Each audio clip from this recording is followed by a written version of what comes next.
It's Friday, July 29th. From inside the WTOP newsroom, this is the DMV Download, brought to you by the men and women of Steamfitters Local 602. Get an estimate and learn more at steamfitters-602.org. Today, election workers are accepting the last batch of mail-in ballots for a tight Democratic primary race for Montgomery County Executive.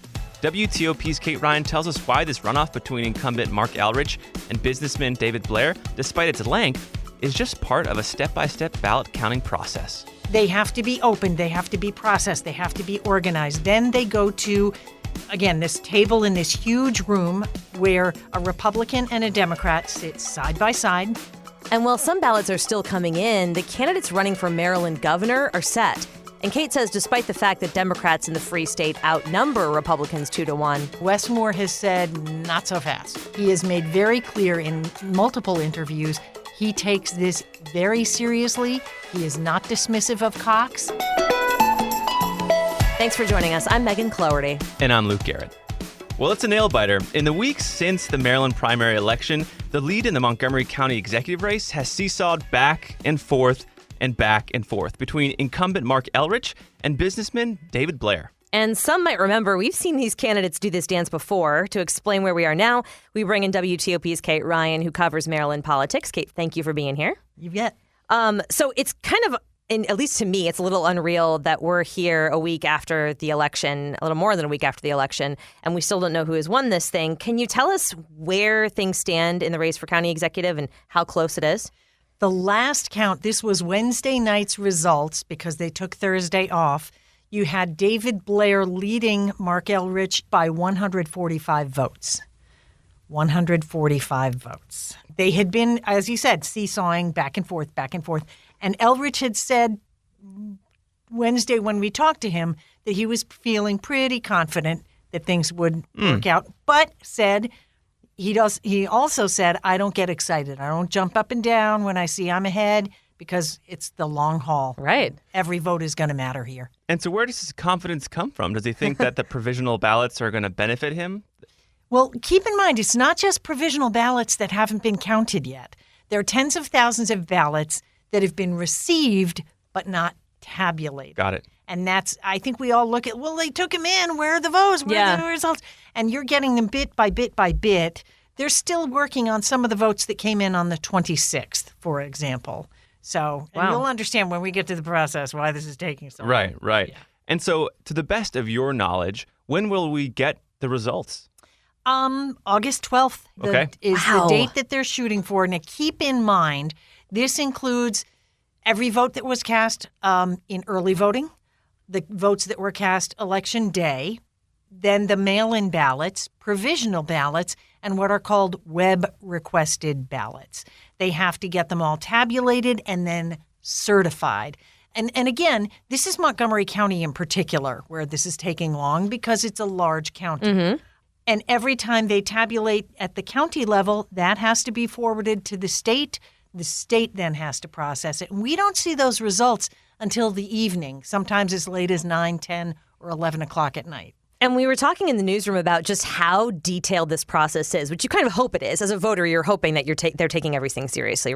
But the idea that, like, Kate, you were saying, first of all, mail-in ballots came in today. The cutoff time was at 10 a.m. So they still have those even from maybe this morning that came in. But what is the process like? Again, you have several different categories. The mail-in ballots are pretty straightforward. It's just time-consuming. They have to be opened. They have to be processed. They have to be organized. Then they go to, again, this table in this huge room in Montgomery County where a Republican and a Democrat sit side by side. They've been trained. They open the envelope. They check.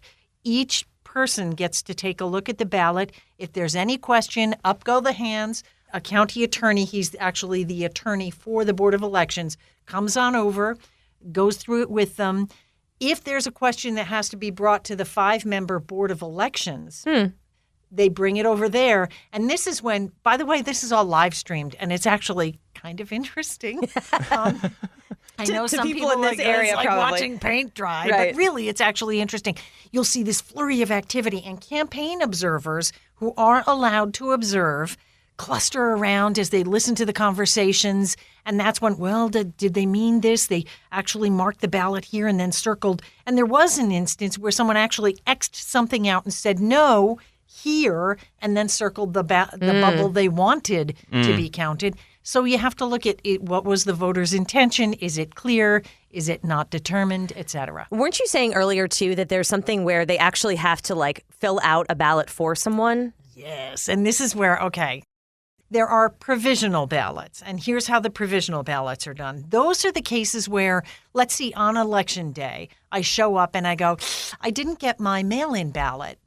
And they say, oh, well, we're going to have you vote provisionally, and then we'll check because they have to investigate that. What happened to that mail-in ballot? Did they actually?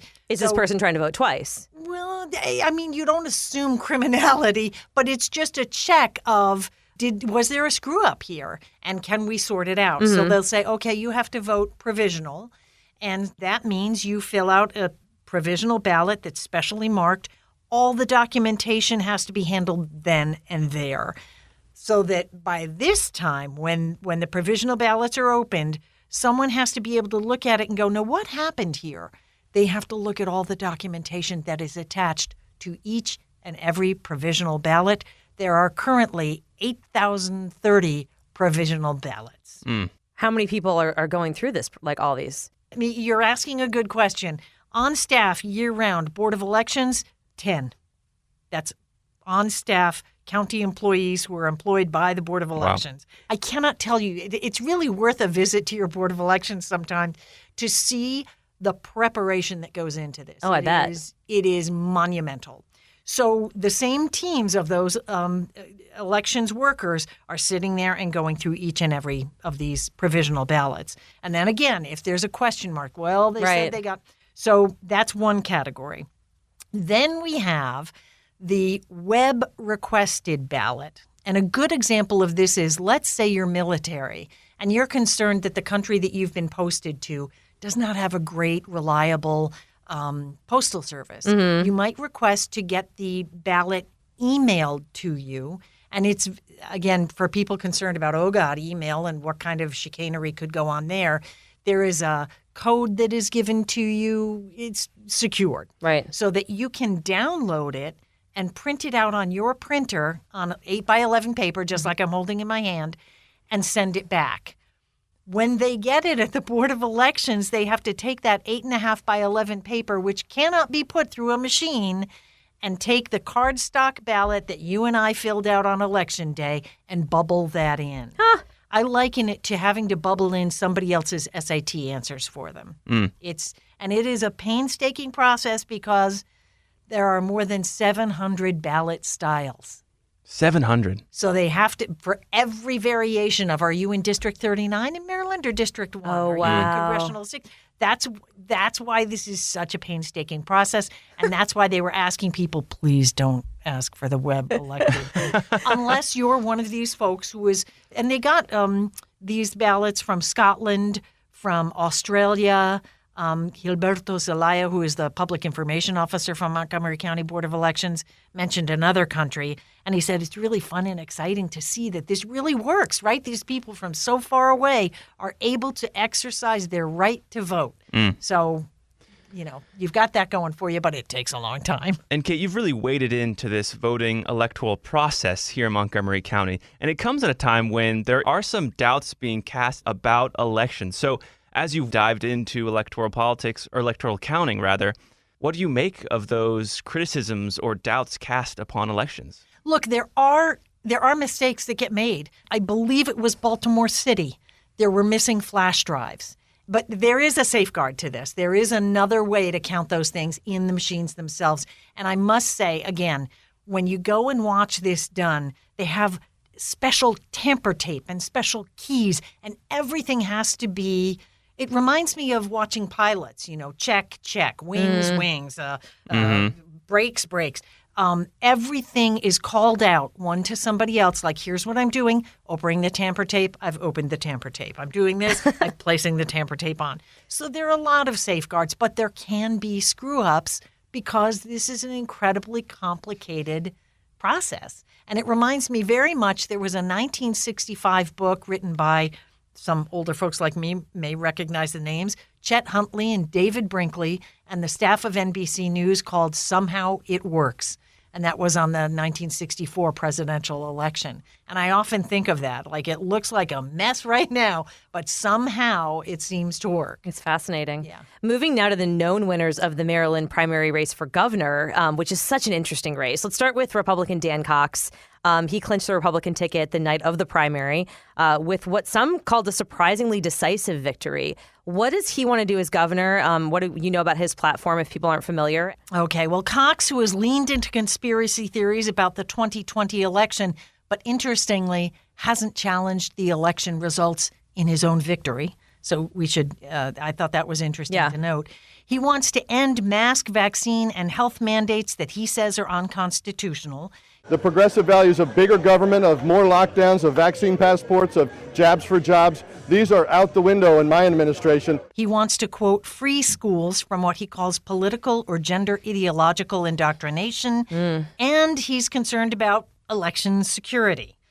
So those are just some of the things that he is bullish on, if you will. And again, a member of his own party, Governor Larry Hogan, has called him a QAnon whack job. And unelectable, right? I mean, that's what Hogan said. Yes.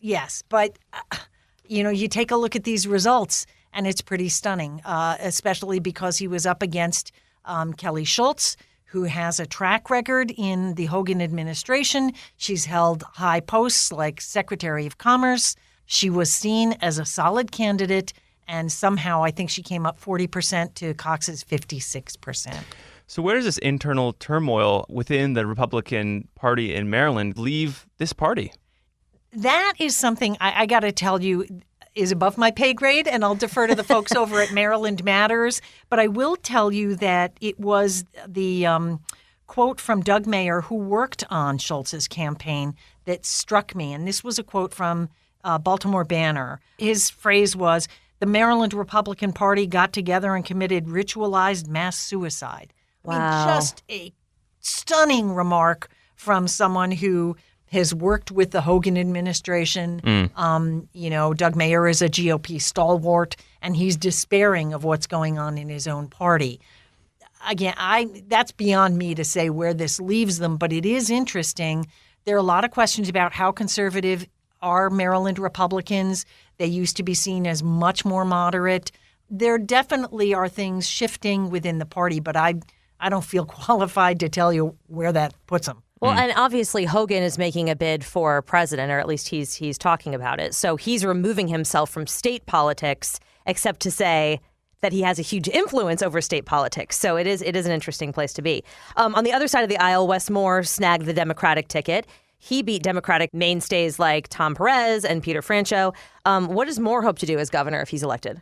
Well, he's someone who has talked about bringing the state together. He wants to focus on public safety, but not in the ways that we're used to thinking about it, by adding more cops. He wants to take a different approach while supporting police.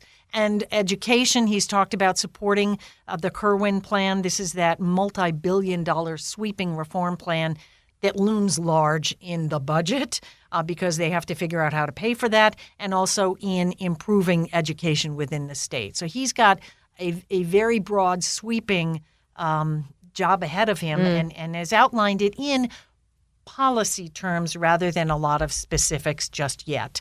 But expect to see that take shape. Now, when Moore declared victory, he wasted little time to draw a contrast between himself and Cox. Dan Cox represents the most extreme fringe of American politics, and simply put, he is so far outside of the mainstream that I believe he would be dangerous in the governor's office. So, Kate, what do you make of this matchup between Moore and Cox? I think it's interesting to look at what Moore has said, and I think it is something that behooves Democrats who might think, well, because we outnumber Republicans and because Cox is so far to the right, that surely it's going to be a Democratic romp. And Wes Moore has said, not so fast. He has made very clear in multiple interviews he takes this very seriously. He is not dismissive of Cox, so that he goes into this campaign ready to go toe-to-toe and, again, takes nothing for granted. So, I mean, we know now where we are with the primaries, or we will soon with Montgomery County, but what's next? Well, it's interesting that you ask. There are several tight races around the state.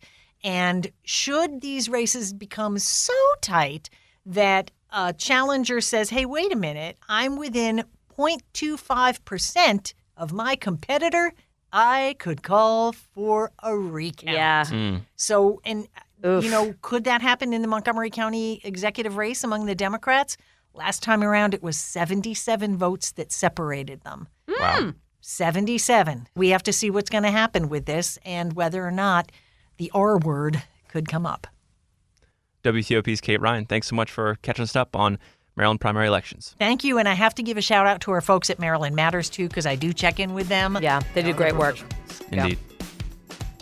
After the break, Luke and I do a taste test to see if I have actually regained my taste after losing it when I had COVID.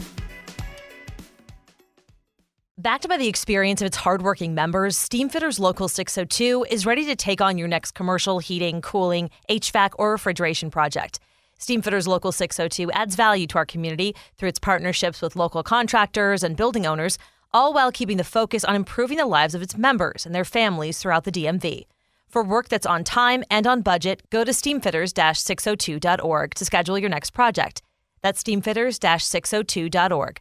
Steamfitters Local 602. Changing lives. Thanks for listening to the DMV Download. If you like this show, give us 5 stars and leave us a review on Apple Podcast. We love hearing from you guys, and your reviews really do help other listeners find this, our area's only in-depth daily local news podcast. And thank you for making us a part of your day. And before we go, we're going to check in with our friend Megan. She had COVID last week. We're going to check in with how she's doing. Okay, so this is the thing. I mentioned this to Luke earlier, that we, I don't know why I'm talking like the royal we. I still don't know if my taste is 100% back. So I lost taste and smell for 4 days. Remember my story about I was in the shower, I didn't smell anything, and I took the bar of soap, smelled it, and I was like, oh no! And then I rubbed the bar of soap on my tongue and didn't taste it. Soap. And I was like, oh man!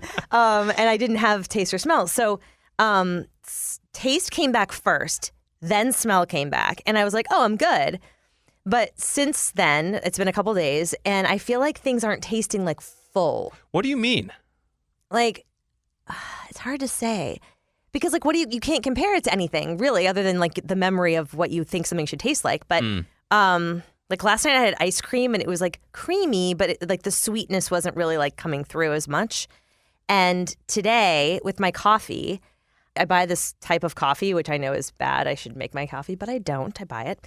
And it has kind of sometimes this nutty kind of chocolatey flavor to it in the back, a nuance. A little kick. And I don't taste that at all. So it's just bitter coffee.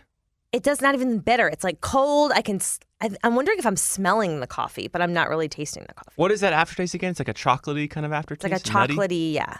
Well, lucky for you, I brought some chocolate here, so we're gonna really see. We're doing a taste test. We're gonna see if it's there. Yeah, I'm curious. Well, I'm wondering too because I can taste salt really well. Salt comes through immediately, so I'm wondering if it's certain, certain parts of my taste are back and certain parts aren't. Anyway, let's do the chocolate test. Here we go. There it is. All right. Dark chocolate. This is part of my daily snack. This is a nut and dark chocolate pack from Trader Joe's. Highly recommend, by the way. So what are you tasting, Megan, if anything? I'm definitely tasting sweetness. Wow. But it's mostly sweetness. It's not, with dark chocolate, you have that bitterness a little bit, or you have that kind of... fruity kind of bitterness? Like cherry? Yeah, it's just the sweet. It's just the sweet, so no cherry. And it's dark chocolate, so it's barely sweet. It's like a semi-sweet kind of deal. Yeah, I'm only tasting the sweet. Wow, so your bitterness is masked. Have you guys lost your taste and smell? Does anyone else feel me here? I'm wondering, too, because I Googled it, as you do, and it says that most people get it back in a few weeks if you lost it altogether, but some people don't get it back. Well, you've started to get it back, so I think you're on the road to recovery. Yeah, I am no doctor. If I am here in this place, I'm in a better place than a lot of people are. I can still taste things. Yeah. But I don't know. It's just a weird thing. Wow. So Such I'm also a little virus. congested too. So I'm wondering, is that an issue? Is that contributing to me not smelling everything? I don't know. I'm just sharing because it's kind of a weird thing to go through. But to so go many through, people are going through it. Yeah. 1 in 4. Yeah. And this is the get first time I COVID. had COVID. So I don't know. This has never happened to me before. Well, There you go. that'll do it for us today on the DMV Download. We're brought to you by Steamfitters Local 602, and our managing editor is Craig Schwab, and our music is by Real World. Leave us a review. Let me know if you've lost your taste and smell. And rate us if you can on Apple Podcasts. And check out dmvdownload.com, where you can become a VIP listener. And the DMV Download, of course, is brought to you by WTOP News. You can listen to WTOP on 103.5 FM in the D.C. area, 107.7 FM in Virginia, 103.9 FM in Frederick, Maryland, online at WTOP.com. And we also have an app, the WTOP app. Check us out there. Have a good one and see you Monday. Have a tasty weekend, guys.